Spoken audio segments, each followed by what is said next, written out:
La Birmanie est un État composé de 53 millions d'habitants. Son PIB nominal s'élève à 27 milliards de dollars. L'État de Cachin est une des 21 subdivisions qui composent le pays. En son sein, au point de confluence des rivières Maïka et Malkaa, se met en place depuis plusieurs années un projet de barrage hydroélectrique. En 2002, la Myanmar Electrical Power Enterprise ainsi que le ministère birman de l'Agriculture et de l'Irrigation donnent naissance au projet.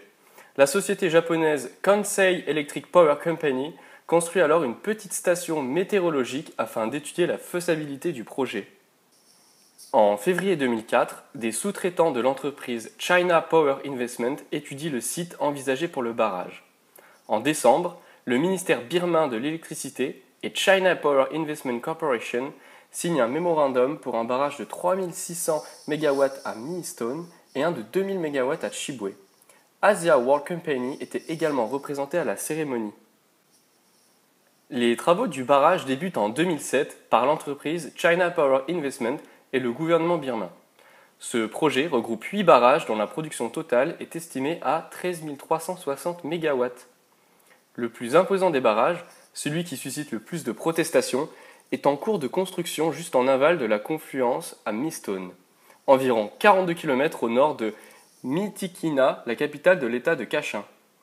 Haut de 152 mètres et large de 150, des études estiment qu'il pourrait produire entre 3600 et 6000 MW d'électricité. Ce barrage serait le plus grand barrage au monde après celui des Trois Gorges en Chine qui produit 18 200 MW. Pourquoi la construction du barrage de Millstone pose-t-elle problème ? Bien que la construction du barrage ne soit pas achevée, certaines conséquences sont déjà une réalité. Les conséquences sur l'écosystème sont énormes. Selon l'organisation Cachin Development Networking Group, un mouvement politique qui se bat pour l'autodétermination de la province de Cachin, 47 villages seront inondés par la construction de ce barrage, dans une zone qui contient la 8e plus grande biodiversité du monde. Selon The New York Times, ces inondations pourraient couvrir une zone de 4 fois la taille de Manhattan. Il faut aussi préciser que le barrage se situe sur une faille sismique qui pourrait causer un tremblement de terre dans la région. S'il devait avoir lieu, une très vaste partie de la région pourrait être également inondée et les répercussions pourraient se ressentir jusqu'à des villes comme Mandalay, située en bordure de l'Irrawaddy, au centre du pays. Par ailleurs, l'impact sur l'environnement sera énorme. L'Irrawaddy est une source de vie pour toute la région. Ce choc risque d'empêcher les villageois birmans de reconstruire leur agriculture, les empêchant ainsi de cultiver, mais surtout de pêcher, une ressource pourtant importante pour la population. Selon le secrétaire général de l'organisation Cachin Development Networking Group, ce sont quelques 15 000 villageois birmans de la région de Cachin qui perdront leurs moyens de subsistance et qui seront relocalisés. Cette population devra se battre pour trouver un travail ou une terre, d'autres devront migrer vers les pays voisins. Ces mouvements de population sont déjà à l'œuvre puisque dans le cadre de la construction du barrage, 163 foyers ont déjà été déplacés de force par l'armée, puis relogés dans des camps de fortune. Ce seraient près de 60 villages qui sont sur le point d'être relocalisés de force, et ceci sans aucun programme de réinstallation. Dans l'état de Cachin se trouve la vallée de Ukawang, la plus grande réserve mondiale de tigres du Bengale. Alors qu'il ne reste que 2000 tigres dans le monde entier, l'installation du barrage menacerait fortement son écosystème et donc la protection de cet animal. Cette controverse porte également des enjeux culturels. Tout l'héritage culturel du peuple cachin est basé sur ce confluent. Par exemple, quand un mariage est célébré dans la région, les anciens racontent l'histoire des deux rivières qui se rejoignent pour n'en faire qu'une. Avec la construction du barrage, c'est tout un héritage culturel qui disparaîtrait. Le confluent de Millstone fait partie intégrante de l'identité et de l'histoire du Cachin et constitue un trésor naturel et culturel pour le pays entier. En outre, les travailleurs seront chinois. C'est donc un véritable choc des cultures entre les Birmans et les populations chinoises qui se produira. Les Chinois ne parlant pas la langue locale, le sentiment anti-chinois pourrait se renforcer. Enfin, des enjeux d'ordre économique subsistent et cristallisent les tensions autour de la construction du barrage. La population de l'État de Cachin se répartit majoritairement entre pêcheurs et fermiers. Pour les pêcheurs, la construction du barrage empêchera les poissons de remonter le fleuve, Les fermiers et les agriculteurs perdront leurs terres. Cela aura des conséquences importantes dans un pays où l'agriculture représente 34% du PIB et 70% des emplois. Ce serait, selon focus.birmanie.org, près de 809 km² de terres agricoles où sont cultivés manioc, canne à sucre et jatropha qui seront perdus. A noter également que les travaux pour la construction du barrage emploient uniquement des Chinois. Ce projet n'est donc pas créateur d'emplois dans la région, alors que la Birmanie fait partie des PMA, les pays les moins avancés, avec un PIB par habitant de 1 270 $ en 2015.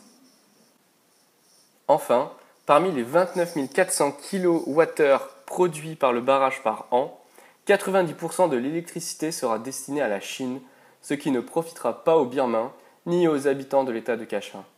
70% des revenus liés au barrage reviendront à la Chine, alors que 30% des Birmans n'ont pas accès à l'électricité.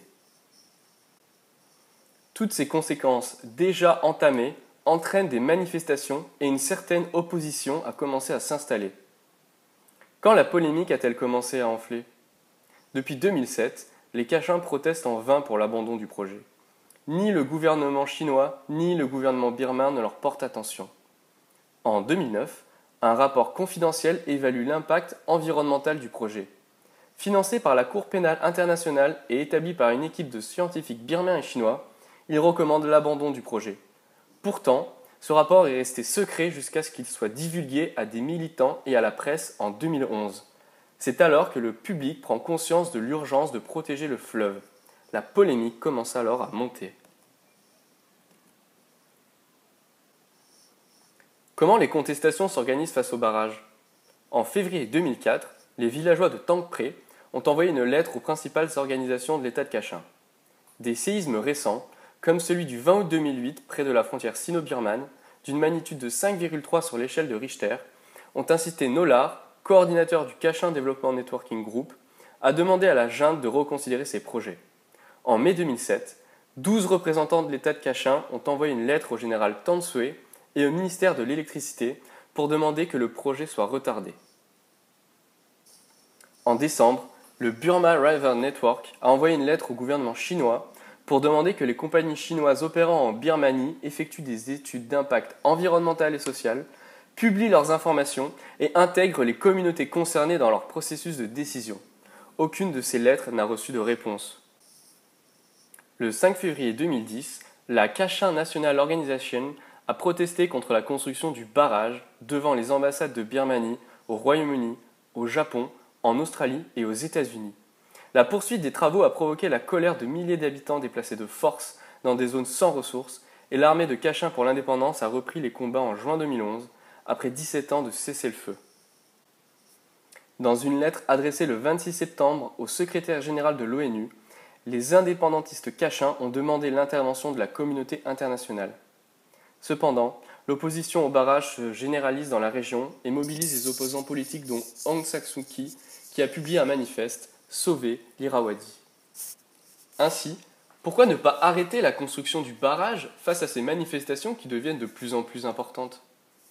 Il existe un conflit d'intérêts entre les différents acteurs. Le barrage de Mistone devait rapporter près de 365 millions d'euros par an à la junte birmane au pouvoir lors du lancement du projet. En effet, la Chine avait prévu d'acheter 90% de la production, tout en conservant 70% des profits. Ce barrage était aussi une raison pour la junte de renforcer sa présence dans la région du Kachin, puisque les déplacements de population dus à la construction du barrage les rapprochaient d'une base de l'armée birmane. Ce rapprochement aurait permis à la junte de mieux réprimer tout mouvement de masse. Pourtant, la donne politique a changé depuis la signature du contrat. Un régime soutenant un processus de démocratisation s'est installé aux commandes au printemps 2011. En septembre de la même année, à la stupéfaction de Pékin, le président birman, Thein, annonce que les travaux du barrage de Mistone seront suspendus. Il explique qu'il a entendu la volonté du peuple, c'est-à-dire les protestations d'une opinion publique farouchement opposée au barrage de la Confluence depuis la découverte du rapport sur l'impact environnemental. La suspension du projet Mistone est considérée comme un revers pour Pékin, qui a déjà dépensé plus de 100 millions de dollars. Aujourd'hui, le barrage de Mistone représente un enjeu majeur pour le gouvernement actuel, incarné par Aung San Suu Kyi. Bien que ce nouveau gouvernement démocratiquement élu montre une certaine défiance face au projet, l'idée d'un abandon n'est pas envisageable, du moins actuellement. En effet, en cas d'abandon, la Birmanie devrait payer une compensation allant jusqu'à 800 millions de dollars, a affirmé l'ambassadeur de Chine en Birmanie, Hong Liang. De plus, la Chine reste un partenaire privilégié pour la Birmanie, puisqu'elle demeure un de ses principaux fournisseurs, représentant 26% de ses importations. L'arrêt du projet pourrait froisser le voisin chinois, ce que veut éviter à tout prix le gouvernement actuel. De plus, si la Chine préfère continuer ses projets de barrage, c'est parce que la Birmanie représente un enjeu important pour sa sécurité énergétique.